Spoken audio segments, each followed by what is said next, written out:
Depuis quelques semaines, nous explorons le thème de la justice, mais dans un monde qui ne tourne pas très rond, on a parfois l'impression que nos actes de justice apportent bien peu de résultats et que quoi qu'on fasse, c'est l'injustice qui l'emporte. Quand un adversaire est trop puissant, quand les dysfonctionnements s'enracinent dans un système qui nous dépasse, ou que tout simplement, c'est notre injustice qui nous pèse et que nous retombons tout le temps dans les mêmes travers. L'apôtre Jean, disciple de Jésus-Christ, écrit vers la fin de sa vie, dans les années 90, aux églises d'Asie mineure en Turquie, dans le but de les encourager à tenir ferme, sans céder au découragement. Eux aussi, ces premiers chrétiens, pouvaient être découragés. Et ils avaient de quoi, hein. Ils étaient persécutés, ils baignaient dans un système économique et politique injuste, corrompu, dans une atmosphère spirituelle complètement détournée de Dieu, et les pressions étaient fortes à l'intérieur comme à l'extérieur. Mais Jean reçoit toute une série de révélations, de visions, c'est ce que veut dire Apocalypse, et il transmet ces révélations aux chrétiens découragés pour les aider à aller plus loin dans leur foi, pour leur rappeler que Dieu est roi aujourd'hui, il règne. Malgré les apparences qui pourraient nous décourager, Dieu n'est pas dépassé, il est au contrôle.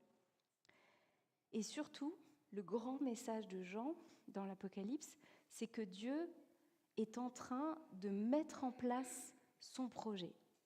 Il est en train de le réaliser dans le but d'instaurer son royaume de justice et de paix pour toujours. Et c'est cette espérance si chère à Jean qui a permis à ces premiers chrétiens de lutter face aux pressions et à permettre que la foi arrive jusqu'à nous, la connaissance du Christ. C'est cette espérance dans le royaume que je vous propose de nous réapproprier ce matin avec un extrait de la toute dernière vision de l'apôtre Jean. Cette dernière vision, il y en a plein, des visions dans son livre. Cette dernière vision, c'est une vision incroyable, glorieuse. Il voit des nouveaux cieux, une nouvelle terre, un monde complètement transfiguré dans lequel descend une ville. Alors comme il est juif, il évoque Jérusalem, la nouvelle Jérusalem.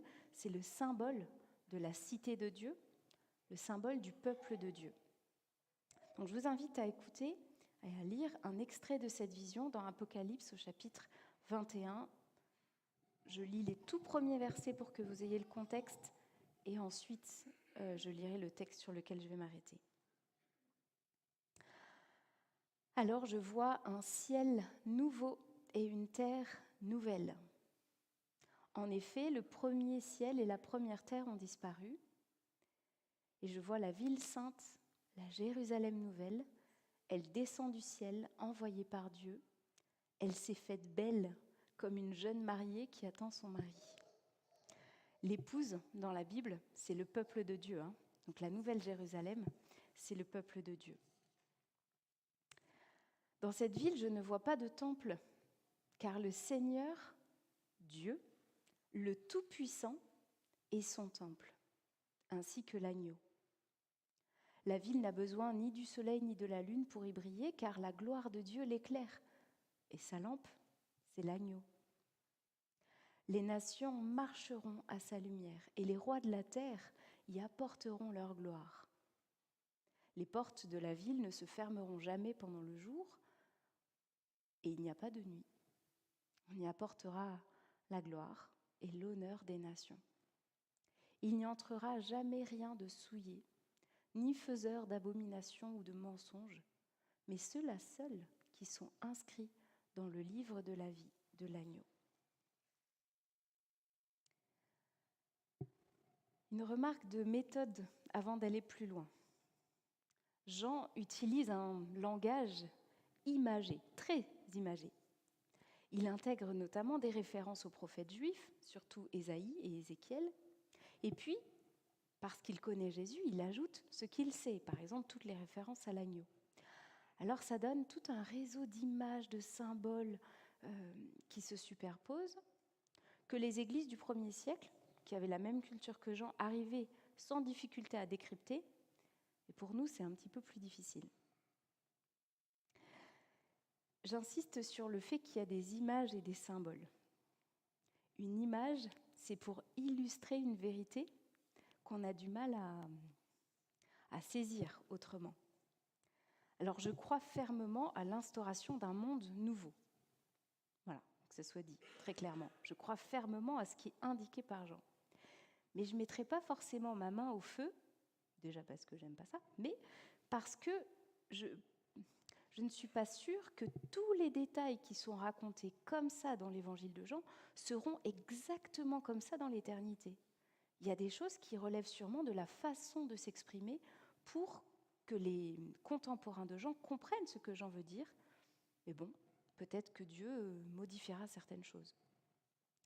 Donc, Jean nous donne une vision pour encourager, pas forcément une description littérale, vous savez, comme les photos qu'on met sur le Bon Coin pour illustrer une annonce. Là, on est déçus si ce n'est pas pareil.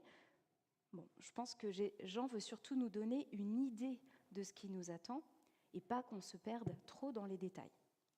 Cela dit, et j'ajoute, autre point de méthode, c'est impossible pour nous d'imaginer complètement ce qui nous attend. Parce que ça va dépasser complètement ce que nous connaissons et notre intelligence. Donc on tâtonne forcément. Donc c'est important quand on lit l'Apocalypse et quand on pense à l'avenir, d'admettre que nos concepts, nos raisonnements sont bien trop étroits pour ce qui nous attend. Voilà, je ferme les parenthèses de méthode. Alors essayons de voir comment cette vision façonne notre espérance. Jean marque d'abord un contraste fort entre l'ancien et le nouveau. Ainsi, dans cette ville sainte, il n'y a plus de temple. Le temple juif, qui est déjà détruit quand Jean écrit, le temple juif, c'était le lieu de la rencontre avec Dieu, le lieu privilégié pour le voir, pour être en lien avec lui. C'était un lieu glorieux, mais c'était aussi un lieu limité, avec un accès très codifié et très discriminant. Le temple n'est pas remplacé par un nouveau temple avec des nouveaux codes, etc. Il est remplacé par Dieu lui-même, par la présence de Dieu partout, tout le temps, visible de tous. Sa gloire remplit la ville. Le Seigneur, Dieu, le Tout-Puissant, autrement dit, le Dieu 3 fois saint, extraordinaire, majestueux, se déploie dans toute sa densité et tout le monde y a accès, comme ça, d'un geste de la main. Tout le monde a accès à Dieu, il est proche. Il y a un fort contraste avec ce que nous vivons aujourd'hui. Dieu est présent dans notre monde, sinon on ne pourrait pas vivre. Dieu est présent dans notre monde, mais un peu comme en coulisses, caché, distant, par petites touches. Il agit ici et là. Mais à ce moment-là, dans un monde qui sera apaisé, guéri, renouvelé, dans un monde où tous seront rendus dignes de l'accueillir, à ce moment-là, Dieu se rendra pleinement présent. Vous notez la présence de l'agneau. L'agneau, c'est le Christ, Jésus, le crucifié. Ça fait référence au sacrifice. Jésus qui a été sacrifié pour rembourser, couvrir nos injustices. L'agneau ressuscité est à côté de Dieu et il partage sa gloire. Donc il n'y a plus de temple dans cette ville. Il n'y a plus non plus de soleil ni de lune. C'est Dieu qui illumine son peuple avec l'agneau. Il n'y a plus besoin de sources de lumière ici et là, imparfaites, partielles, accompagnées de leur ombre. La lumière de Dieu resplendit complètement et elle suffit. Incidemment, l'apôtre Jean nous indique que le monde créé, la nature que nous voyons autour de nous, ce sont des signes de ce que Dieu est. Le plus beau des couchers de soleil, le plus majestueux des ciels étoilés, n'est qu'un fragment tout petit de l'immense splendeur de Dieu, de la lumière que Dieu est. Et à ce moment-là, nous pourrons contempler sa splendeur à loisir. sans fin. Prenez ce qui vous émeut, ce que vous trouvez beau dans votre vie. Ce n'est qu'un fragment de la beauté de Dieu, et Dieu nous promet de se révéler pleinement, face à face, à nous. La lumière, c'est aussi le symbole de la sécurité, de la vérité, de la sûreté. Elle est opposée aux ténèbres et aux mensonges.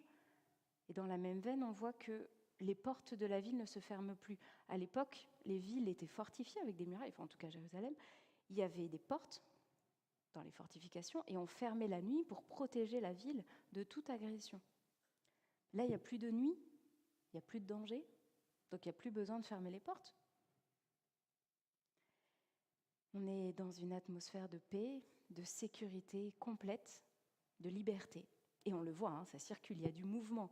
Les peuples entrent et sortent, tous sont libres, ils sont respectés, il n'y a plus d'exploitation, de guerre, de famine. Le mal, l'abomination, le mensonge n'ont plus droit de cité, et il n'y a plus personne pour abîmer ce que Dieu a instauré. Tout est cohérent, harmonieux, marqué par l'abondance, par la paix, et la vie peut s'épanouir, fleurir pleinement à la lumière de Dieu. Quelle vision! Mais ce qui m'a frappée en étudiant ce texte, c'est un élément du texte. C'est le fait que les nations apportent leur trésor à Dieu, comme un cortège d'hommages pour honorer Dieu. Elles prennent ce qu'elles ont de plus beau et elles l'offrent à Dieu. Je me dis que c'est très inspirant pour nous de nous dire que ce dont nous sommes le plus fiers, collectivement, peut-être personnellement, peut honorer Dieu. En art, par exemple, dans notre savoir-faire, dans notre gastronomie, dans notre architecture, dans la façon dont nous cousons. Et là, je dis nous, c'est un nous collectif. Voilà. Mais ceux qui sont doués en couture, ça honore Dieu. Ceux qui sont dans le génie civil, dans la philosophie, dans le social, tout ce que nous faisons de beau et de bon, de juste et de vrai, entre dans ce cortège d'hommages pour honorer Dieu. Mais le texte ne dit pas que ça. Je crois qu'il va un petit peu plus loin. Alors attendez, je n'ai pas noté le verset. Oui. Versets 24 et verset 26, Jean utilise un mot étonnant pour parler de nos trésors. Il dit que les nations apportent leur gloire. Et il le dit 2 fois, donc il ne s'est pas trompé. Les nations apportent leur gloire. Quand on pense à la splendeur de Dieu, et qu'ensuite on regarde nos savoir-faire, nos petites choses, on se dit que c'est quand même dérisoire devant la gloire de Dieu. Après tout, si le soleil, la lune et les étoiles doivent disparaître parce que c'est tout petit par rapport à la grandeur de Dieu et à la lumière de Dieu, qu'est-ce que c'est que nos œuvres et ce que nous faisons? Mais Dieu regarde nos œuvres comme une gloire, comme un honneur, comme une gloire ajoutée à sa gloire, intégrée à sa gloire. Dans sa gloire, il se glorifie de ce que nous lui apportons. Alors je vais prendre quelques images. Imaginez un homme artiste peintre qui prépare une immense fresque sur les murs de la ville. Ses enfants lui apportent leurs dessins un peu maladroits. Le père est content, on est toujours content de recevoir un dessin de ses enfants, même le 150e. Mais il ne le range pas, il le prend et l'accroche sur la fresque, avec son œuvre. Imaginez un compositeur qui écrit une œuvre triomphale pour un orchestre de talent et qui intègre la nouvelle clarinettiste pour un solo. Imaginez une maman qui prépare de délicieux cookies. Évidemment, il n'y a aucune référence à tout événement qui se serait passé pendant le culte. De délicieux cookies. Et ces enfants viennent et ajoutent des pépites de chocolat. Eh bien, dans sa gloire éclatante, Dieu choisit d'intégrer nos pépites. Je n'en reviens pas de voir à quel point Dieu est généreux. Lui qui est tout, qui a tout, qui peut tout, qui surpasse tout, quand il remplira le monde dans toute sa plénitude, il n'écrasera personne. Au contraire, quand il aura toute la place, il nous fera une place. Il intégrera tout ce que nous avons fait de beau, de bon, de juste et de vrai pour sa gloire comme des pépites dans des délices éternelles. Alors ça ne devrait pas nous étonner, parce que Dieu est comme ça depuis le début. Depuis la création dans la Genèse, Dieu fait de l'être humain son ambassadeur dans le monde, appelé à cultiver et à développer ce qu'il a semé. Bien plus tard, lorsque Jésus arrive et annonce la bonne nouvelle du salut de Dieu, de l'amour de Dieu, Dieu fait encore de nous, les croyants, ses ambassadeurs, ses partenaires dans le partage de l'amour de Dieu. Il pouvait agir tout seul, il en est capable. Mais non, il fait de nous ses partenaires. Et c'est vrai, jusque dans l'éternité, il nous associe à son œuvre, il nous associe à sa gloire. Alors entendons-nous bien, je précise quand même, ce que nous faisons de bien n'est pas vraiment de notre fait. Et nous, on n'est pas appelés à se glorifier de ce que nous faisons, de nos pépites. C'est l'Esprit de Dieu. C'est l'Esprit de Dieu qui, en nous, nous inspire, nous pousse, nous tire, nous coach pour nous donner la joie de participer à son œuvre, vivante et vivifiante dans ce qui est visible et dans ce qui est invisible. Je reprends encore une image. On est obligé d'utiliser des images parce que ça nous dépasse. Donc je prends encore une image. Imaginez une célèbre pianiste renommée qui décide d'inviter une de ses jeunes élèves à jouer à 4 mains lors d'un concert phare dans sa tournée. Évidemment, la célèbre pianiste va préparer son élève. Elle va lui montrer ce qu'il faut faire, elle va la former, elle va l'entraîner, elle lui apprend.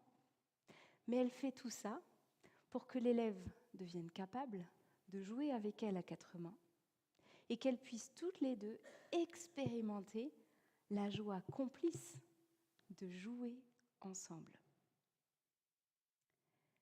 Eh bien Dieu, qui est un virtuose qu'on a peine à imaginer, Dieu ne nous laisse pas spectateurs de son génie et de sa virtuosité, mais il nous invite, par son esprit, il nous invite à expérimenter cette complicité dans son œuvre. Et il est tellement fier, tellement glorifié, tellement heureux quand nous jouons avec lui, quand nous sommes heureux avec lui et en lui. Quelle grâce! Après quelques dimanches sur le thème de la justice, je sais bien que nous sommes dans un contexte qui est marqué par l'inquiétude, les doutes, les élections.